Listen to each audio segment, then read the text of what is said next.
Hello, this is Tanisha Dawson again from Tanisha Dawson Coaching Therapies and TanishaDawson.com. Right now, we had just finished in part 1, Picking Up the Pieces, Your Guide to Mending Yourself After a Breakup. That is a book that I authored and wrote myself after my own breakup, and I went through my healing process. So, as of right now, we went into how the fact that we were devastated, what to do, what not to do, but the real key is to feel and process your feelings.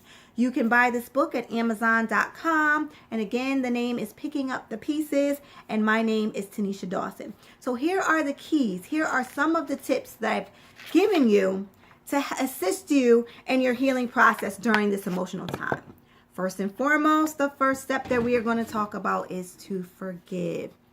No matter how hurt you are, or what your particular feelings are, or your particular viewpoint of the situation, the important step to take is forgiveness. There is no other route to take. You have to forgive. And I know that may be hard, but you have to just make the choice to do it. This is a difficult step to take, especially if you feel like you're the one that's been wronged in the situation. During this time, it is of utmost importance for your spiritual life, for your emotional health, and for your mental health. Forgiveness frees you to move forward. As long as you stay in a state of unforgiveness, you remain spiritually and emotionally hinged to the person who has wronged you. No matter what the situation is, or how bad the hurt, or how much you resent the dissolution, you have to make the choice and the commitment to forgive. When you are spiritually or even emotionally or mentally hinged to someone that has wronged you, you've become obsessive. Your thoughts are obsessive about that person and what they're doing, why they did it, what caused them to do it. Why would they want to hurt you so badly? But again, that only rehashes, that only keeps the record playing in the back of your mind, and it's going to keep you in a state of unforgiveness. You have to acknowledge the hurt, acknowledge what they've done, make the choice and the decision to forgive, and then ultimately try to move forward. The energy that you need to get this done only comes once you have made the decision to do so. Once you make the leap to do this, it works out better for everyone concerned. Forgiveness is your key to moving forward. The second one is don't rehash. And that's going to be a tough one because it's super easy to continue to talk about what happened. You'll have friends and family that all have an opinion and a viewpoint of what they feel happened between the two of you. Your mom is going to be like, well, I knew he wasn't good for you to begin with. Your friends are going to be like, oh my God, did you hear? I heard that he had this girl out over here. Don't rehash. Don't continue talking about it. Don't continue reliving it. Don't continue putting yourself in the middle of the turmoil. This is normal though. Your friends and your family, they care for you. But be careful of being sucked into conversations that will keep you stuck in your current state of emotion.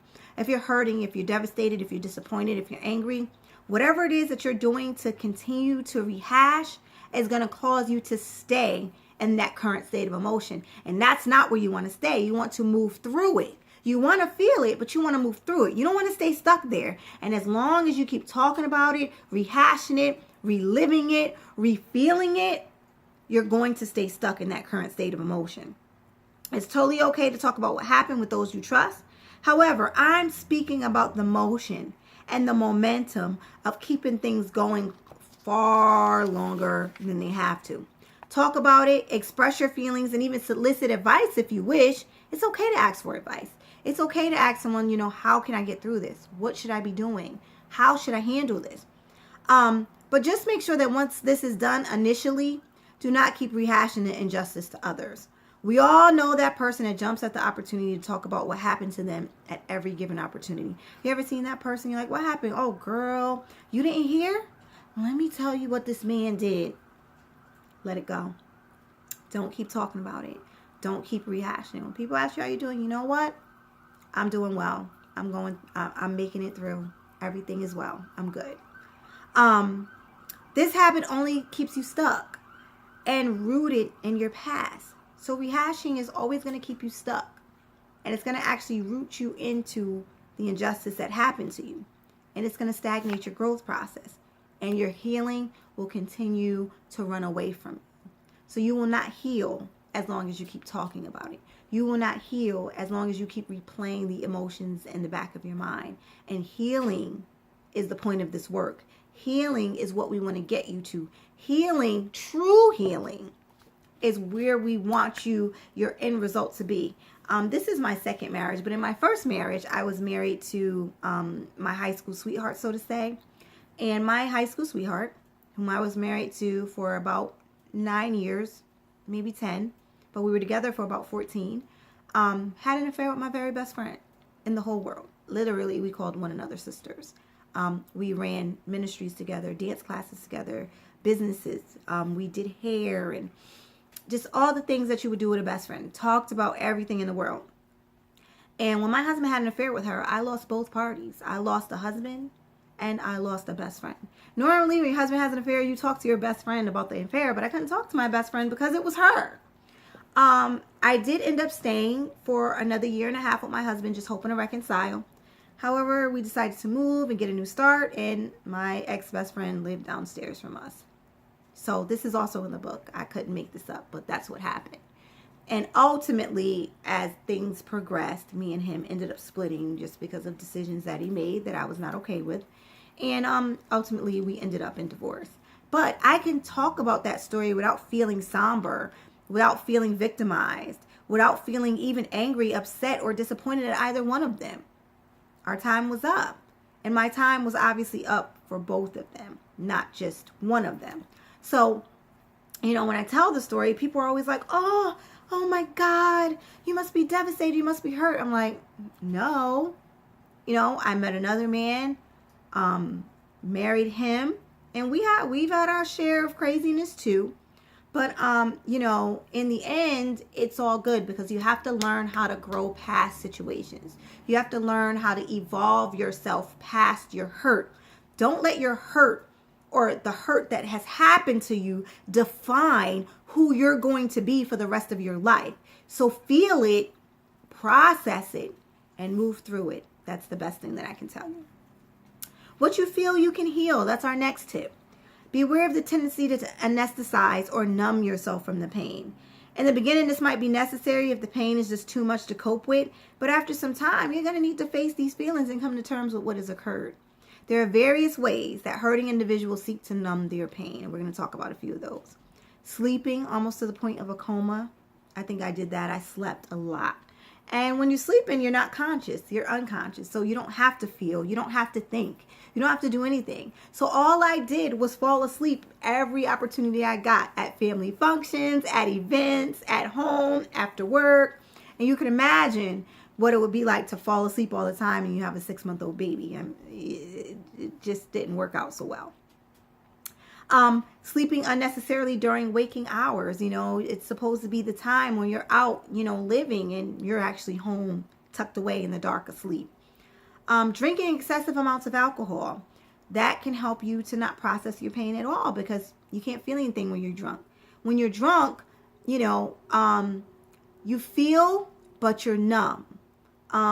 You will say the things that you want to say because you don't really care about the consequences. So on one end, you're feeling, and on the other end, you're numb. Taking prescription drugs. Some people, will start to get high on things that are in their house from maybe injuries that they've had, Percocets, Tylenol with codeine, Tylenol PM, even NyQuil. Just taking something that will cause you to not be able to process these feelings and not feel them at all. Becoming sexually promiscuous, that's a numbing agent. And all that's doing is causing you, what you do when you do that is you break up with your person and then you just go out there and you're trying to use everybody else to help you get over this person. So I guess you feel like, I guess I could get over them if I'm on top of somebody else. So I don't know, but becoming sexually promiscuous is a very huge way of numbing yourself. Shopping excessively. Some people, if they have the money to do it, or even may not have the money to do it, they find that euphoric high in shopping and buying something, a feel-good purchase. So they'll go out, see something they wouldn't normally get because they would either, stop themselves because of their budget or whatever. You know what? To heck with it. I'm going to buy these shoes. I don't care that they're over my budget, but I'm going to buy them. And these coping mechanisms may work effectively in the beginning, but the hurt has just occurred. But after some time, these mechanisms will cause a lot of trouble in the months ahead. You'll find that you may be forgetful about important events. Relevant bills may get behind. You may fall short in essential areas at work. Or you may become addicted to your numbing agent of choice, starting a downward spiral for your life. So if you become addicted to, shopping or being sexually promiscuous when you never were, this can start a whole new cycle of where your life is going to go. So it's imperative at this time to stay as conscious as possible so that you can come up with your plan for the future to move past this phase and get yourself back on track. You have to be conscious. You have to be aware. You have to be alert so that you can come up with your game plan. What's your plan? When I broke up with my husband, yeah, I slept a lot. But once I got past that phase, no, what was my plan? I had to find a job. I had to find babysitting. I had to find care for my other children. I had to figure out what hours worked best for me, how much money I wanted to make. I ended up starting my own business in the process. So you have to come up with your plan to get yourself back on track. Take it slow. This is our next tip. Beware of the sudden urge to breeze into another relationship so quickly, and a lot of people make this mistake. It is a natural tendency of human nature to seek to fill the void that was once full. It's like a vacuum effect. If there was always somebody here and somebody right beside me, and now they pulled themselves away, I feel empty now. This space is void, and I want to fill this space, so I'll be willing to fill it with anything. So that's usually what happens, and people get into a relationship very, very quickly after they break up with their last. I'm all about rebounds and slight distractions, but they are supposed to stay just that, a rebound. It is perfectly okay to date or hang out with friends. This is actually healthy. You don't want to become a recluse or a hermit. You want to still go out. You want to still go out with friends. That's healthy. But once that rebound or distraction accelerates into a full-blown relationship, trouble will begin to occur because you have not yet processed your failed relationship in its entirety, and the new one will soon look very much like the last if certain steps are not taken. Keep it simple. Hang out. Have fun. Try to see the good in it. Spend time with friends and just begin to rebuild yourself. But don't get too serious. Not just yet. Journal. Take some time to write down how you're feeling because that works wonders for some. I know it helps for me. A lot of people don't like to write, but if you're able to get the emotions out, then sometimes it's easier to process them. Your day-to-day feelings may change and fluctuate over the course of moving forward, and it's going to help you to get those feelings out. This works better than continuing to bog others down with the constant repetition of your story. Every time they talk to you, all you want to do is talk about the breakup. After a while, people will start to distance themselves from you. You can also write your loved one a goodbye letter. This is where you can completely let loose, say everything you want to feel, totally rehash everything that went on or that you felt upset you over the duration of your relationship. And you're not going to mail this letter. You're not going to text it to him. You're not even going to tell him.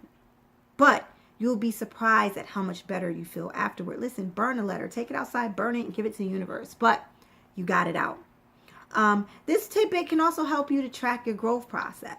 As I was going back through my journals, I realized how much I had grown. So you can read how you felt versus how you feel now and actually see how far you've come.